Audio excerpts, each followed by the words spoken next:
The first time I ever went to an Episcopal church, I hated it. I was somewhere around 14 years old. My sister, who is 2.5 years older than I am, was being confirmed, and I was made to go. My sister had reached that age when she saw the rigidity, perhaps we might say, of the Baptist church as hypocrisy. And she was at that age when such is ever more troublesome to teenagers. It was around 1959 or 1960, and the Baptist church, at least the one in Marietta, Georgia, was still strongly opposed not only to drinking but to rock and roll music and dancing of any sort. It was commonly known fact in what was essentially a small town in that day that one of the deacons of First Baptist Church was often seen on Saturday night on the streets of downtown Marietta, also known as the Square. He was oftentimes seen having difficulty walking because of being inebriated. And then he would, every Sunday, which in the same pew, standing and making the same pledge to eschew from distilled spirits. At 16, there is often little understanding of the grayness of moral life. There is a sharp division between good and evil, and all the good guys wear white hats and all the bad guys wear black. They are easy to tell apart. At 16, there is often little understanding of grace and the need to make room for the brokenness that we all share in one way or the other. And also in Marietta in those days, there was an organization, a building, that was put up by an organization. The building was called the Teenage Center, also known as the TAC, T-A-C. It was created in the late 1950s during that brief period. If you remember when there was a theory, a popular theory, that if communities provided activities for teenagers, it would lead to the diminishment or at least the lessening of juvenile delinquency. You know, it's sort of give them something to do so that they don't get in trouble. I think I went to the TAC one time, ever. By the time I reached the age when it would have been something that interested me very much, the theory had been abandoned. I think those centers became too much of a centralized location for juvenile delinquents to hang out. But the 2.5 years between me and my sister was an enormous distance in those days. It was big enough to make a big difference. And so on most Saturday nights, there was some sort of event at the TAC, and usually it was a dance. It wasn't a band, of course, and there was no DJ. They didn't do that sort of thing then, but somebody, I'm sure, the organization itself provided a record player, and records were played, but it was a dance. And one of the regular chaperones on Saturday night was my sister's Sunday school teacher on Sunday mornings at First Baptist Church, where the dangers and evils of dancing were proclaimed with great regularity. It was hard for a 16-year-old. In any event, my sister left the Baptist church when she was 16 years old, and she joined the Episcopal Church. Sometime later, I don't really remember when, she was confirmed, and I was made to attend the service. Looking back on it, I don't really understand how I could have been as ignorant about the Episcopal Church as I was, but I was. It was, of course, a tiny congregation compared to the congregation of First Baptist Church. I suspect it was less than a tenth the size of First Baptist. Most everybody who lived in Marietta was a member of First Baptist Church. But the Episcopal Church, St. James, was on the same street. It was on the same intersection, the same cross street. Set on the corner, catty-cornered from the First Baptist Church. Now, First Baptist occupied an entire city block. It had extensive educational buildings, etc. And St. James was just set on a small piece of land with a parking lot. There was a whole lot of other things on that block. But they were right across from each other on opposite corners. But as best I can remember, I knew nothing at all about the Episcopal Church. I'm not even sure I had ever heard of it. Elizabeth, who is a cradle Episcopalian, I will try not to say anything ugly about that. She makes sure that I don't forget it. She likes to say that I started going to her school when I was in the 7th grade, and I always say I thought it was a public school. I didn't realize it was hers, and then she says I started to go to her church a little bit after that, and I always say I thought it was the Episcopal Church. I didn't know it was her church. Anyway, that's neither here nor there. Elizabeth and I had not yet become friends. I didn't know any Episcopalians. I had never heard of Lent. I didn't have any idea what that was. Christmas was not a day that one went to church, and the Easter season began sometime in February. Those were things that I did know. Now, my sister's confirmation was my first experience of the Episcopal Church, and as I say, I hated it. I didn't understand it. I didn't know what to do, and I found it embarrassing. The music was strange. Not only was the music strange, it was impossible to sing. I don't believe there was anyone there who could sing it. The choir could sing it, but nobody else could. We did not sing in that entire confirmation service. We did not sing in a single hymn that I had ever heard before in my entire life. We were late getting there because my mother went. And wherever my mother went, she was late. And in those days, in the Episcopal Church, there was more people. There were more people. There was a bigger crowd on confirmation Sundays than there were at other times.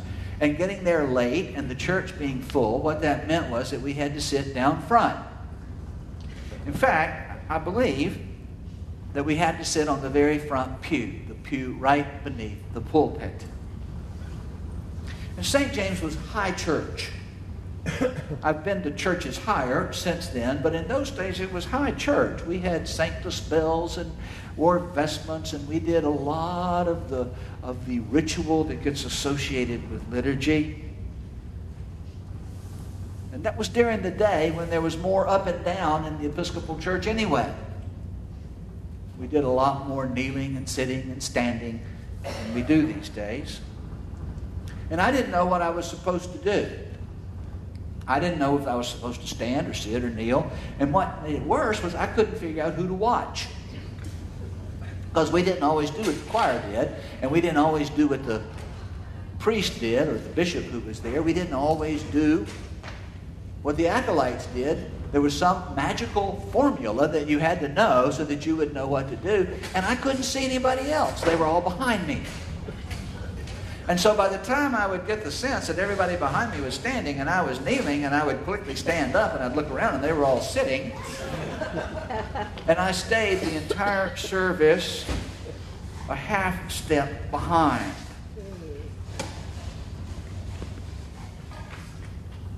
Obviously, I don't remember anything about the sermon, except that it was boring. It was not exciting or rousing at all. It was sort of cerebral and boring. Communion was so far over my head that I didn't even try to think about that. In the Baptist church, we had the Lord's Supper 4 times a year, whether we needed it or not. And when we had the Lord's Supper, it was grape juice and soda crackers. And they were served in the pew. And you had these little trays that had these little bitty shot glasses that were in the trays. And in the middle were crumbles of soda crackers. And they were passed up and down each pew. And you took a little shot glass and a little piece of soda cracker. And when the preacher told you to, everybody ate the soda cracker at the same time, and then everybody drank the grape juice at the same time. There was no altar, and for God's sake, there was no wine. And so I didn't know what was going on. After church was over, I was so mad that I refused to go to the reception. This is the truth. I just absolutely refused to go to the reception in the parish hall, and I went out in the parking lot and sat in the back seat of the car and pouted until my parents got there. And I said I could not believe what a terrible experience it was.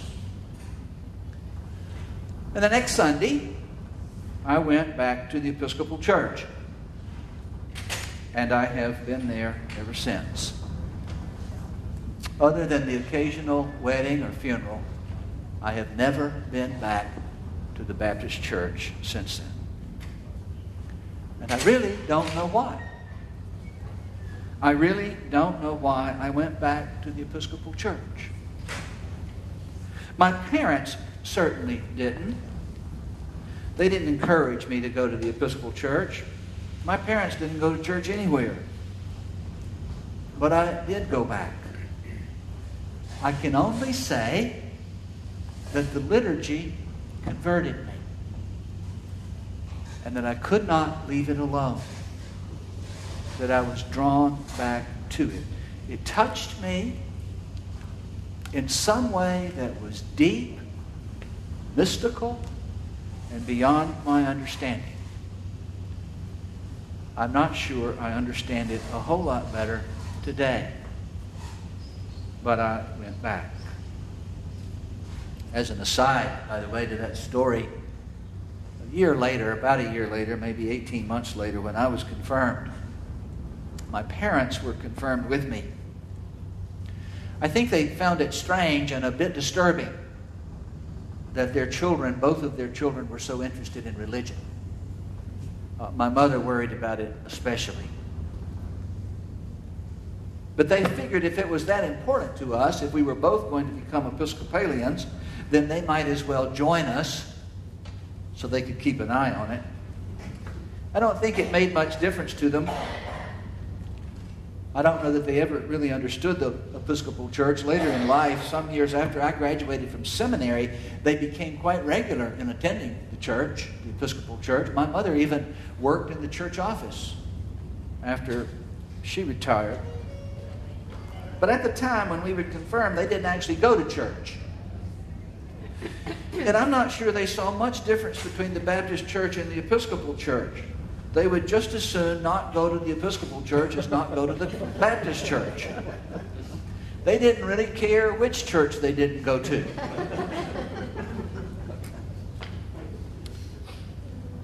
The Episcopal church is Catholic. It is Reformed or Protestant. It is biblical. It is reasonable in that it values human reason and intellectual curiosity. There is no requirement for a certain level of IQ to be an Episcopalian. But it is also not required or expected that you check your mind at the door when you come to church. Generally speaking, in the Episcopal Church, there is not a conflict between science and religion. There is, or at least there should be, a dialogue between science and religion, with each informing the other. If God is truth, then all truth will ultimately lead to God. The Episcopal Church is creedal. That is, it values the faith as it has been handed down from generation to generation, as it is expressed in the historic creeds of the church, especially the Nicene Creed. And what the church has taught before is important, and it informs what the church teaches today. The Episcopal Church is Catholic. It is Protestant. It is biblical. It is intellectually honest. it is traditional, and it is liturgical. You may want to write that down. It's the sixth hallmark of Anglicanism. It is not just liturgical in outward appearance as a trapping. It's not a way of doing things. It is a way of doing things. It's not just a way of doing things. It is liturgical at its deepest point. It is liturgical at its deepest point of worship.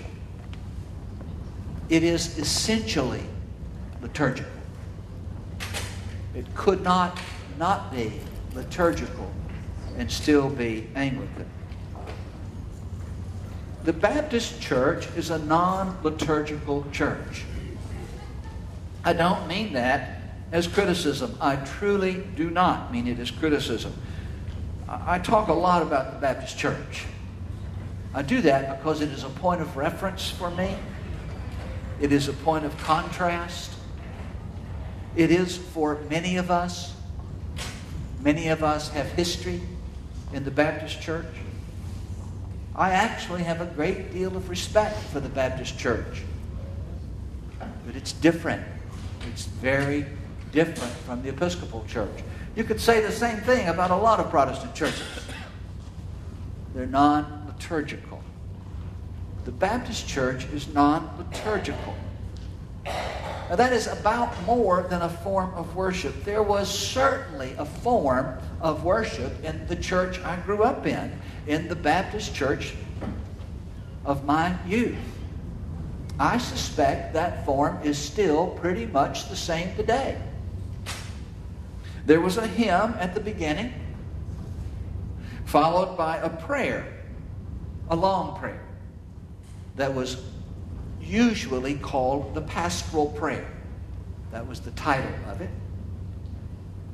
And there was a sermon that lasted from 30 to 45 minutes. And there was an altar call.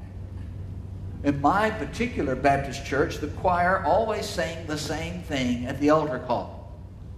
The choir sang, "Just as I am, without one plea, but that thy blood was shed for me." And then between verses, the choir would hum while the preacher exhorted people to answer the altar call. I can still hear it today. I can hear the choir softly humming, and I can hear Dr. Griffin saying, "Won't you come? Won't you come?" And people would answer the altar call by coming down the aisle to give their lives to Jesus. I answered such a call. I walked down that aisle, and I gave my life to Jesus.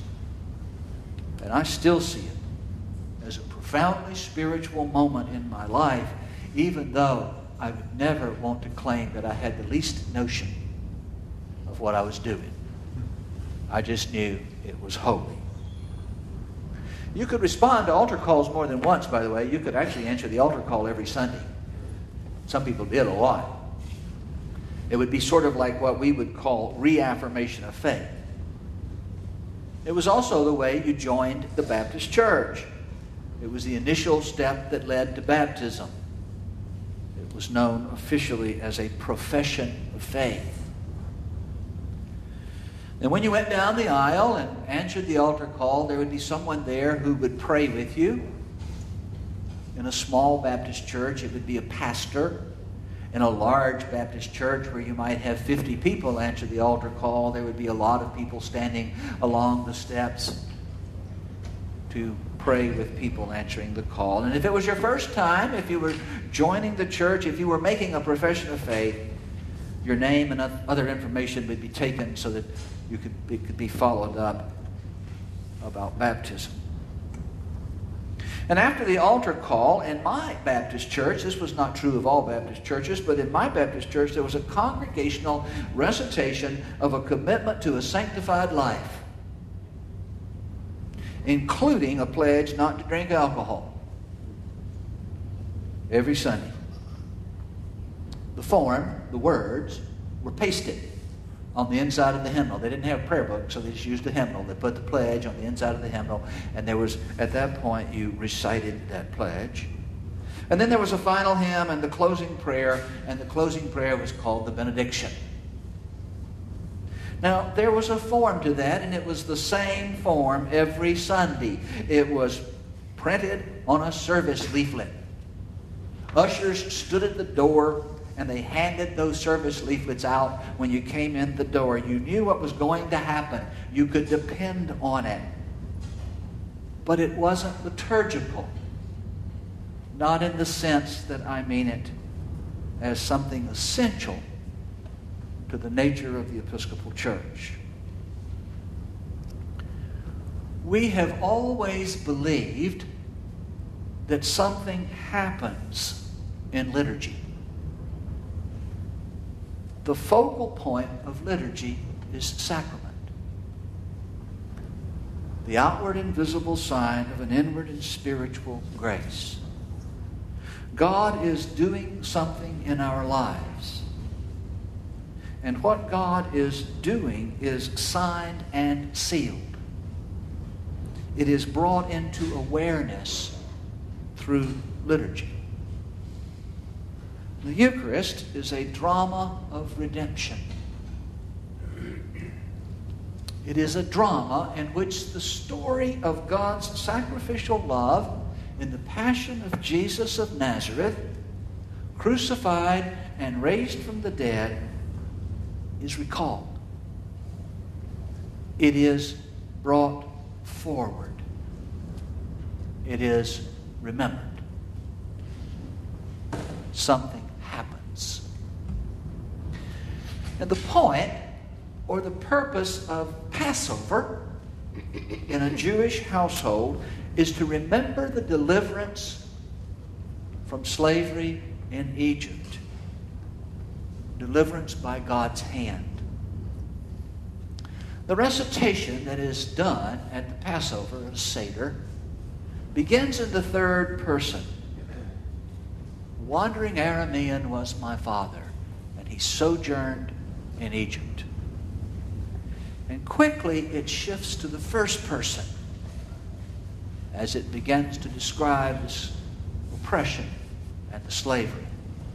And then it says, and the Lord heard our cry and saw our oppression. The story is told not as a history lesson about what God did for our ancestors. It is told because in the telling, we enter into it. In the telling, it becomes our story. It becomes the mighty act of God. Not just the story about the mighty act of God. It becomes the mighty act of God. An act of liberation. An act of redemption. The Germans have a word for it. It's called Heilsgeschichte. Now, when I was in seminary, we used to talk about the bull's Geschichte also. But anyway, it's Heilsgeschichte. And the word means literally salvation history. It is the word that the German theologians use to describe the gospel, the story of God's mighty act in Jesus. It is salvation history.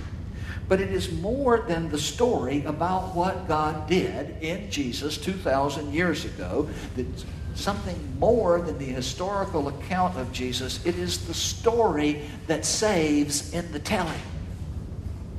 It is the story that continues the salvation.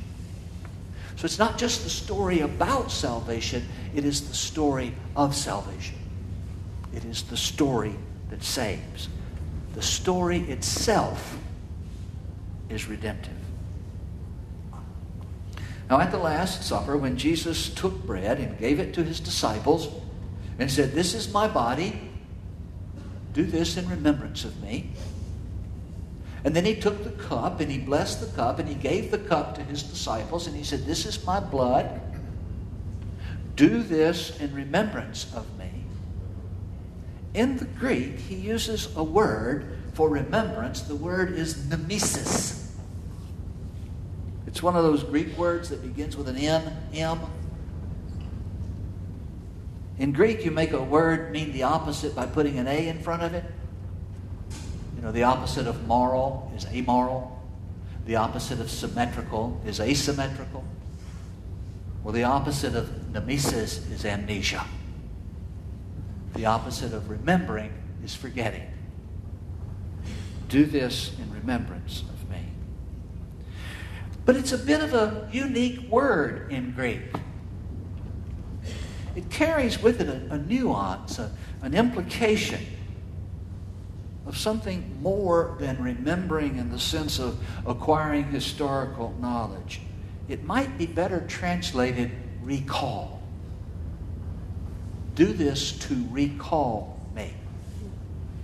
This is my body, sacrificed for you. Do this to call forward. Do this with the cup to call forward the outpouring of my blood. Perhaps make real would stretch the word, but that is the sense in Passover. And it was a Seder. It was Passover that Jesus celebrated with his disciples in the upper room. That is what he was sharing when he said this. Do this to recall the sacrifice of my body and the outpouring of my blood. Do this to enter the saving story of God's love. The story of salvation is made real in liturgy.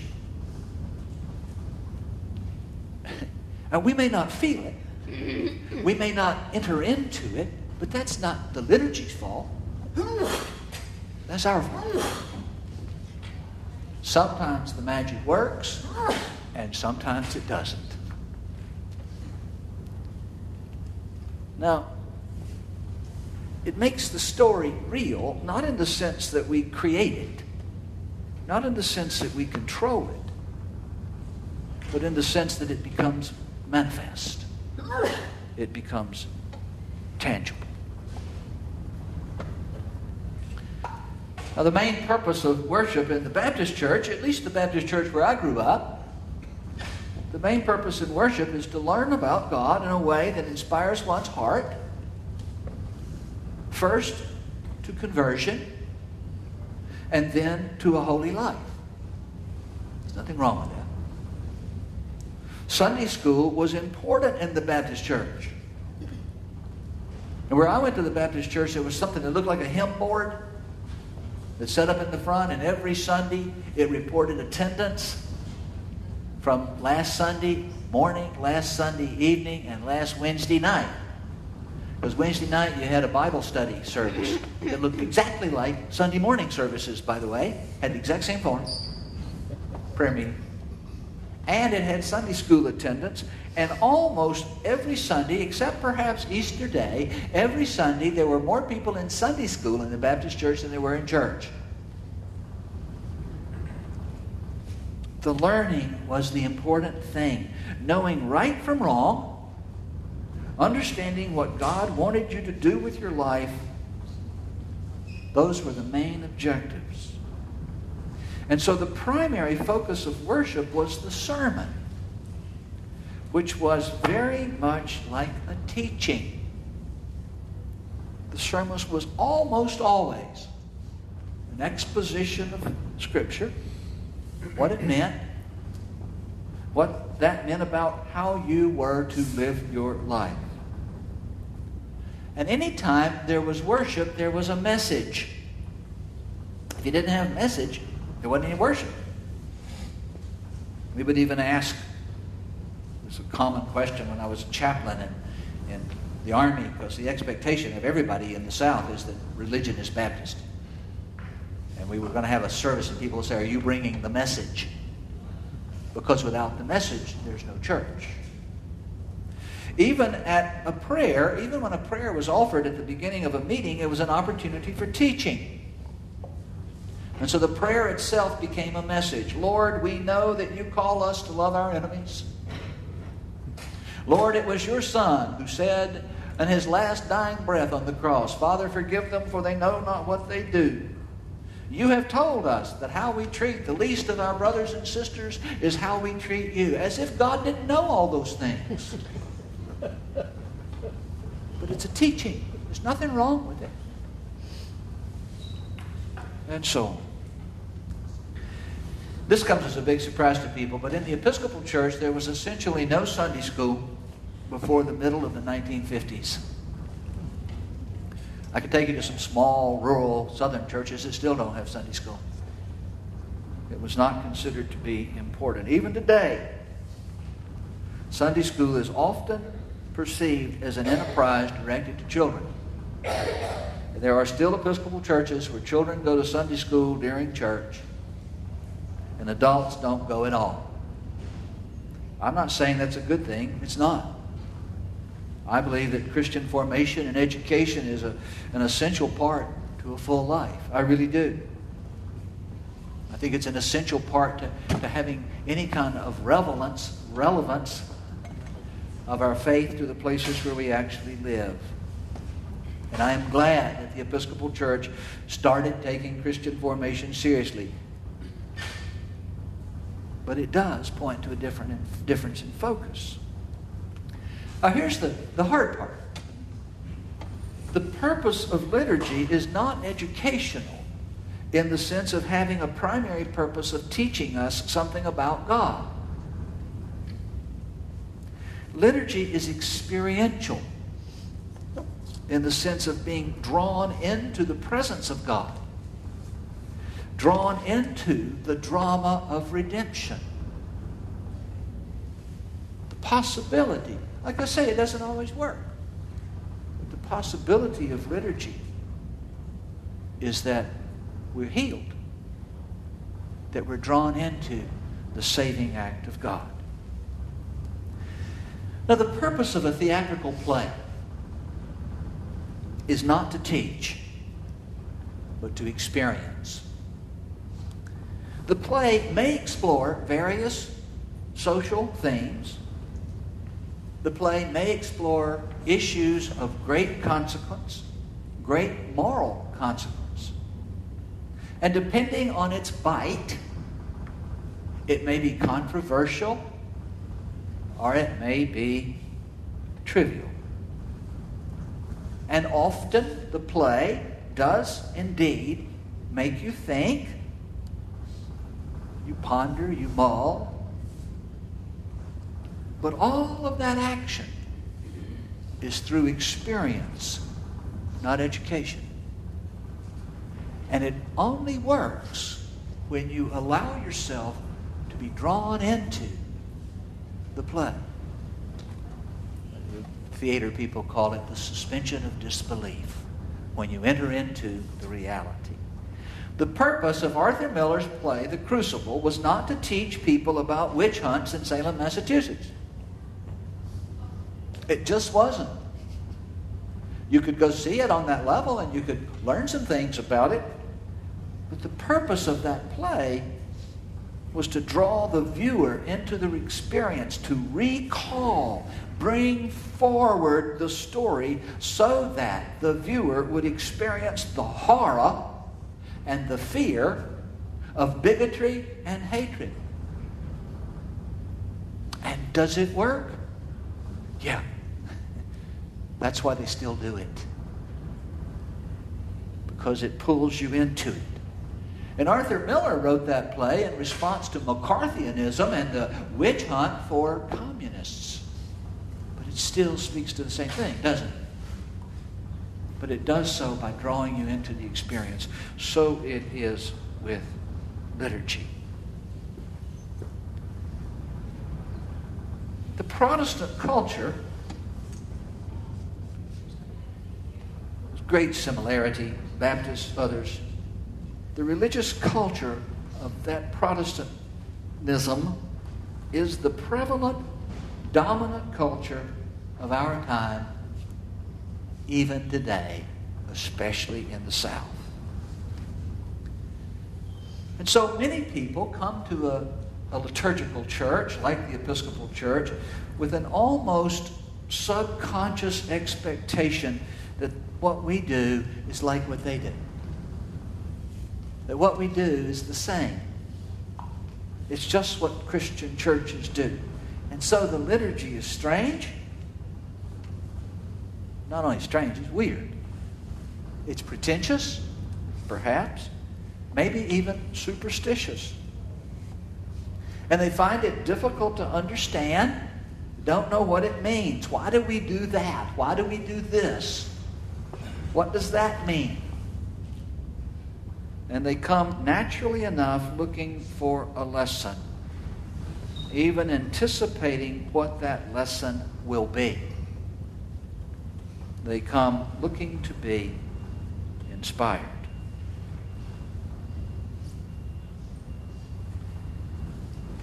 I'm having to cut some stuff out here. I'm running out of time. A word about sermons. In a liturgical church, the sermon is not the center of worship. Architecturally, you can see that. In every Episcopal church I know of but one, the pulpit is to the side. The primary architectural symbols of the Episcopal church, a liturgical church, are the altar and the baptismal font. And they should dominate. They should be what captures your attention when you come into the church. It was a terrible thing we did back in the 50s and 60s when we made baptism private and we moved the baptismal font to the side. And we're beginning slowly to recover that. I remember when we renovated a church in Atlanta, we created a new, beautiful marble baptismal font, and we put it right in the door, so that you had to walk around it when you came in. Now there was space where you could roll a casket around it. There was plenty of room, but you could not go through it. And I remember having a meeting with the Elder Guild, who was a little anxious about all this, and I said, you are going to find that the baptismal font gets in the way. It's supposed to get in the way. That's the whole point. In Anglicanism, there is no center of worship. There is no main thing. Everything is a part of the whole. Everything is of equal importance. The altar is the focal point of the sacramental action, and the baptismal font is the source of the authority by which we do what we do. This audacious thing of telling the story of redemption.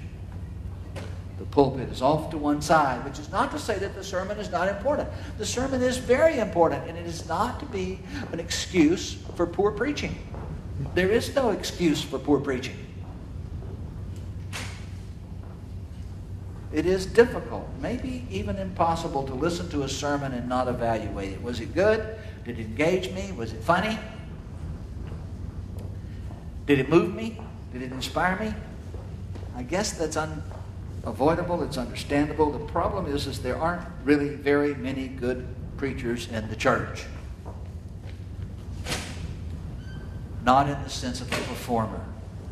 That's true, by the way, even in the Baptist church. There are exceptions. T.D. Jakes is one of the best preachers I've ever heard. I could listen to him.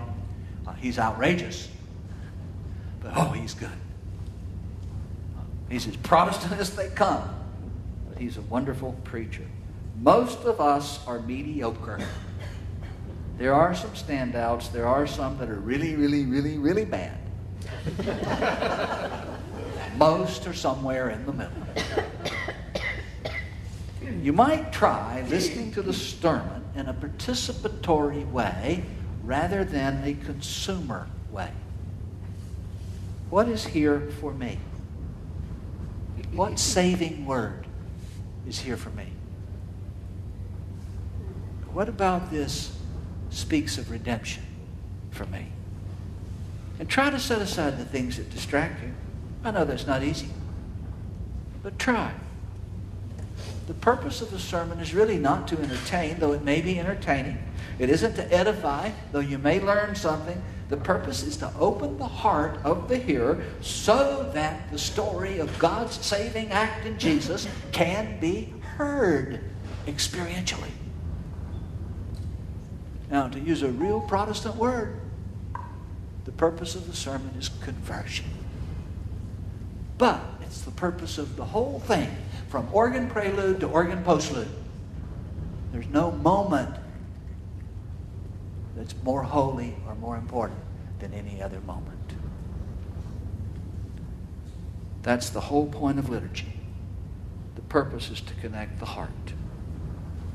So ask the question, what's being spoken to me? What good word is there here for my life? It doesn't matter whether that's what the preacher meant or not. I have people ask me sometimes, they say, what did you mean when you said so-and-so? It doesn't matter. What did you hear? I have people come out sometimes and they tell me, not very many, but I have people tell me sometimes, they'll say, you know, that sermon you preached about such and such, that really meant a lot to me because of this going on in my life, and such had nothing to do with what I meant to say in the sermon. Listen in a participatory kind of way. Next week, I will be gone. I will be in Denver. Jimmy Grace will be here, and he is going to take the second lap of this liturgical hallmark and talk about sacraments. I wouldn't miss it if I were you. Thank you.